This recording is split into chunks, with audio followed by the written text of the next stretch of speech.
بسم الله الرحمن الرحيم. الحمد لله وحده، والصلاة والسلام على من لا نبي بعده ولا رسول بعده ولا معصوم بعده ولا أمة بعد أمتي ولا كتاب بعد كتابي، أما بعد. انتہائی واجب الاحترام، قابل صد احترام بزرگان دین، نوجوانان اہل سنت، السلام علیکم ورحمۃ اللہ وبرکاتہ. گزشتہ تقریباً 5 جمعوں سے یہ بات چل رہی ہے کہ اللہ سے کس طرح تعلق رکھنا چاہیے، جناب نبی کریم علیہ السلام سے تعلق کتنا ضروری ہے، اور اسی طرح جو تفصیل سے جو باتیں آئی ہمارے سامنے وہ یہ آئی کہ آج کے موجودہ حالات کے اندر والدین کی لاپرواہی اور والدین کا اپنے بچوں کے حقوق ادا کرنے سے پہلو تہی کرنا، پیچھے ہٹنا، یہ اتنا نقصان دہ ثابت ہو رہا ہے کہ بچوں کو جیتے جی مارنے کا سبب بن رہا ہے. اور جو گزشتہ دور ماضی کے اندر جو صورتحال تھی کہ بچوں کو زندہ دفن کر دینے کا جو ماحول تھا، یعنی وہ لوگ دنیا میں اولاد کا جینا، یعنی خاص طور سے بچیوں کا زندہ رہنا ان لوگوں کو پسند نہیں تھا. وہ لوگ اس کو عیب سمجھتے تھے، عار محسوس کرتے تھے. اسی لیے وقت یہ آیا کہ انہوں نے بچیوں کو درگور کرنا اور زندہ دفن کرنا شروع کر دیا تھا. موجودہ دور میں والدین نے اس کو ایک الگ نوعیت اختیار کر کے اس کو پورا کیا، یعنی ان کو دین سے دور کر کے، ان کی اچھی تربیت سے محروم کر کے، ان کو ایک جیتا جی بچے کو زندہ لاش بنا کے چھوڑ دیا. نہ اس کو نمازوں کا کوئی لحاظ ہے، نہ اس کو قرآن کریم سے کوئی تعلق ہے، نہ اس کو کسی چیز کا کوئی لحاظ ہے.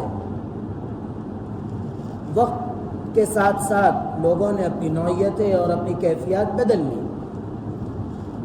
گزشتہ 3 جمعہ یہ بات تفصیل سے آئی. اب آگے ایک چیز یہ ہے کہ ابھی جو باتیں آئی تھی وہ ایسا نہیں تھی کہ کسی کو نشانہ بنانا یا کسی پر خاص طور پر تبصرہ کرنا، نہیں، بلکہ عمومی جو ماحول ہے اس پہ تبصرہ کرنا اور اس پر تذکرہ کرنا ضروری تھا. اس لیے ہوا. حضرات صحابہ کرام رضوان اللہ تعالی علیہم اجمعین کی زندگی پر جب ایک نظر ڈالی جائے تو ایسے ایسے واقعات ملتے ہیں کہ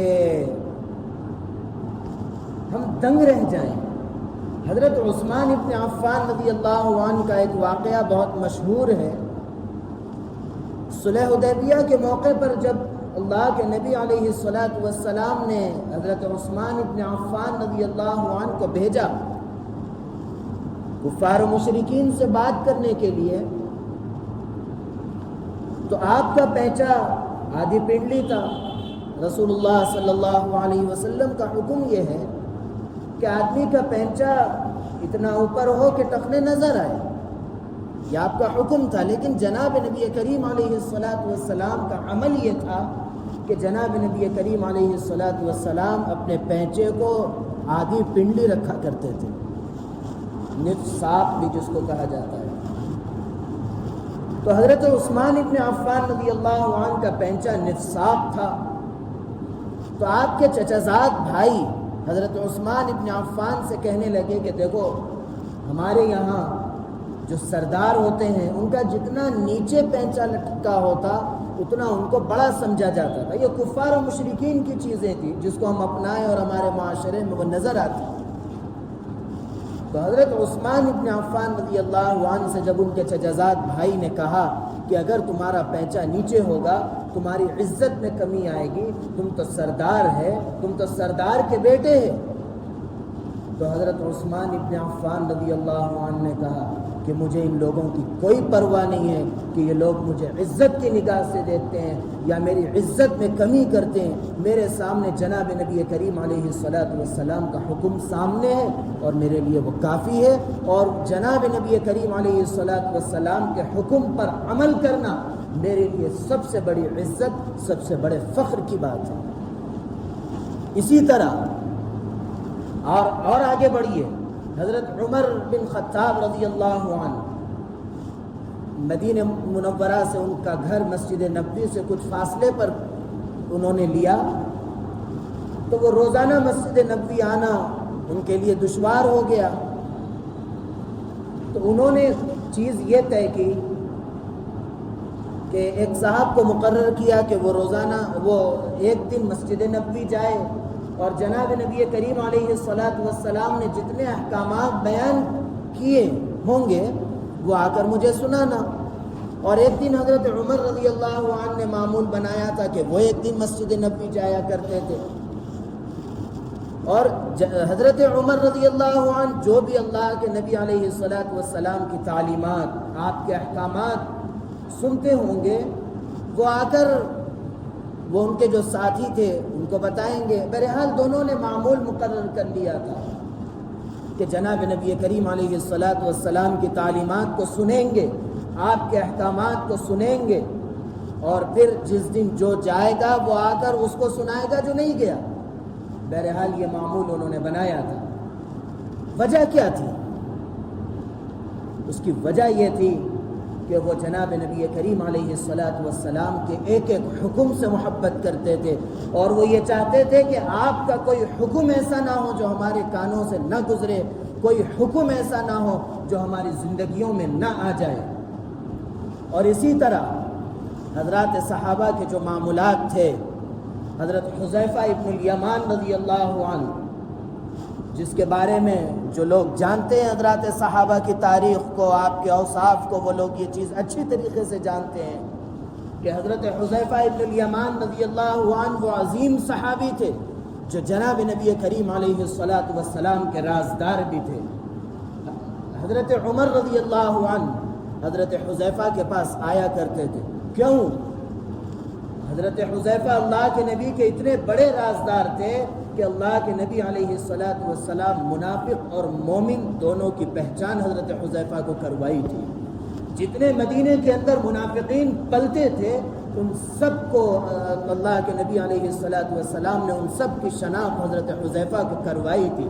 حضرت عمر بھی جاتے تھے حضرت حذیفہ کے پاس، جا کر ان سے پوچھتے تھے کہ حذیفہ بتاؤ کہ میرا نام منافقین میں تو نہیں ہے۔ اتنا ایمان کے سلسلے میں وہ جذبات حضرات صحابہ کرام کے اندر تھے، حالانکہ حضرت عمر رضی اللہ عنہ کا مرتبہ وہ ہے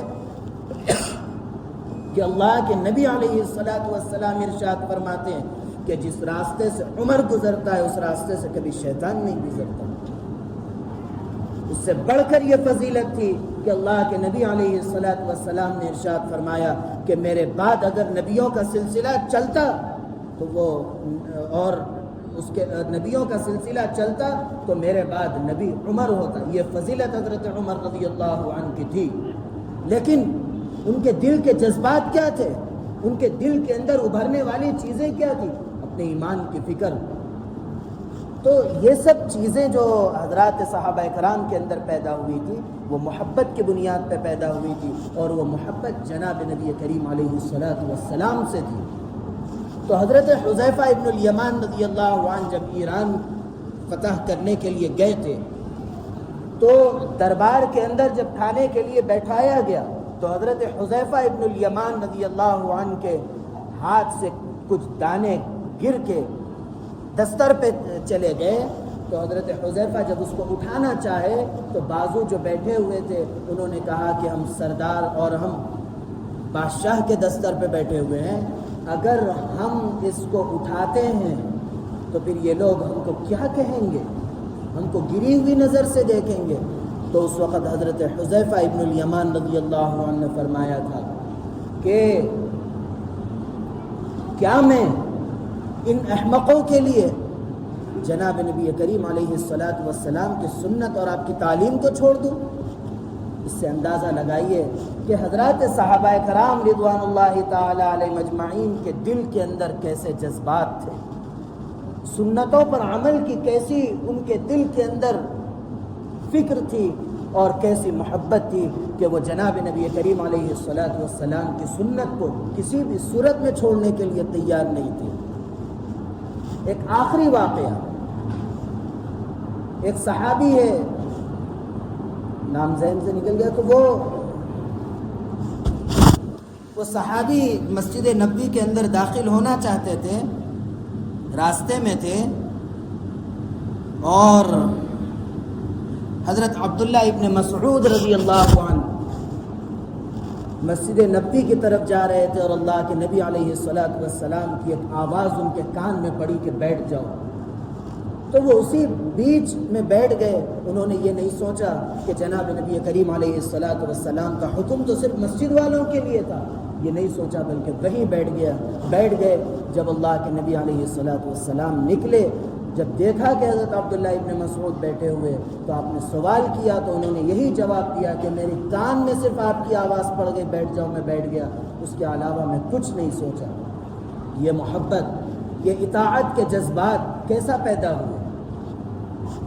حضرات صحابہ کرام رضوان اللہ تعالی علیہ مجمعین سے سچی محبت آج ہماری ذمہ داری ہے، اور یہ صحابہ اللہ کے نبی علیہ الصلاۃ والسلام سے سچی محبت کی ہے، جس کی وجہ سے آپ کا ایک ایک قول، آپ کی زندگی کا ایک ایک عمل ان کے لیے عمل کے لیے تیار کیا، ان کو اطاعت کے لیے تیار کیا۔ اسی طرح آج بھی اگر کوئی شخص یہ چاہتا ہے کہ وہ عمل کے لیے اپنے دلوں کے اندر جذبات ابھارے، تو اس کے اوپر دو ذمہ داریاں پیدا ہوتی ہیں۔ سب سے پہلی ذمہ داری یہ پیدا ہوتی ہے کہ وہ جناب نبی کریم علیہ الصلاۃ والسلام سے سچی محبت، سچی عقیدت پیدا کرے، اور اسی طرح آپ کے جو وارثین ہیں، جو آپ کی تعلیمات کو آپ کے سامنے تذکرہ کرتے ہیں، وہ آپ کے علماء ہیں، ان سے بھی سچی محبت اگر آپ کے دل میں پیدا ہوگی، ان کے دل کی کدورتیں آپ کے دلوں سے ختم ہوگی، تو آپ کے ایمان کی حفاظت کی بھی ضمانت ہے، اور آپ کے عمل، آپ کے لیے زندگی میں عمل کے جذبات ابھرنے کے لیے سب سے مؤثر اور سب سے بہترین طریقہ ہوگا۔ اس لیے اپنی زندگیوں کو بدلے۔ کبھی بھی کسی کے لیے بھی ہم یہاں کھڑے ہوتے ہیں تو اس لیے کھڑے نہیں ہوتے کہ کسی پر تنقید کرے یا کسی کو نشانہ بنائے، نہیں، کیا کرنے کا ہے، کس سے کیا لینا دینا ہے۔ ایک بات آگے بڑھ کر میں یہ کہوں کہ آپ کو اچھی لگے یا نہ لگے، کہ آج یہاں پر کھڑے ہوئے میں 13 سال گزار چکا ہوں، 13 سال میں کبھی بھی کسی بھی ایک بھی مصلی کا مجھ پر کوئی احسان نہیں ہے، کوئی احسان نہیں ہے۔ کوئی یہ نہیں کہہ سکتا کہ میں مولانا کے گھر میں راشن ڈلا دے رہا ہوں، میں مولانا کے ساتھ ایسا کر دے رہا ہوں، کوئی احسان نہیں ہے، تو میں کیوں کسی کی فکر کروں؟ میں وہ بات کہوں گا جو غلط دیکھوں گا، میں وہ بات کہوں گا جو جناب نبی کریم علیہ الصلاۃ والسلام کی تعلیمات کو پیروں تلے رونتے ہوئے دیکھوں گا تو اس کو کہوں گا۔ اگر آپ عمل کرتے ہیں تو آپ کا فائدہ ہے، جیسا حضرت مولانا عاقل صاحب رحمۃ اللہ علیہ کہا کرتے تھے، ایک شعر کہتے، وہ شعر تو یاد نہیں رہا، ہمارا کام تو واز کرنا تھا، ہم تو کر کے چلے گئے، کل قیامت کے دن آپ کو جواب دینا رہے گا۔ اس لیے تمام چیزوں سے قطع نظر یہ چیز ذہن میں رکھے، اطاعت جو ہوگی تو محبت کی بنیاد پر ہوگی، جذبہ عمل جو پیدا ہوگا وہ محبت کی بنیاد پر پیدا ہوگا۔ آپ کے دل میں جتنی جناب نبی کریم علیہ الصلاۃ والسلام سے محبت ہوگی، اتنا آپ کے دل کے اندر عمل کے جذبات ابھریں گے۔ اتنے دنوں سے عمل کے لیے جو باتیں کہی گئی ہے، اس پر عمل اسی وقت ممکن ہے جس وقت آپ کے دل میں محبت پیدا ہوگی، جس وقت آپ کے دل میں اطاعت کا جذبہ پیدا ہوگا، اسی وقت یہ سب چیزیں ممکن ہیں۔ اللہ رب العزت میرے کہنے اور آپ کے سننے کو قبول فرمائے۔ اللہ رب العزت کہنے، سننے، لکھنے پڑھنے سے زیادہ عمل کی توفیق عطا فرمائے۔ عمل کی باتوں پر عمل کرنے، بچنے کی باتوں سے بچنے اور عقیدے کی باتوں پر عقیدہ رکھنے کی توفیق عطا فرمائے۔ آمین۔ وآخر دعوانا ان الحمد للہ رب العالمین۔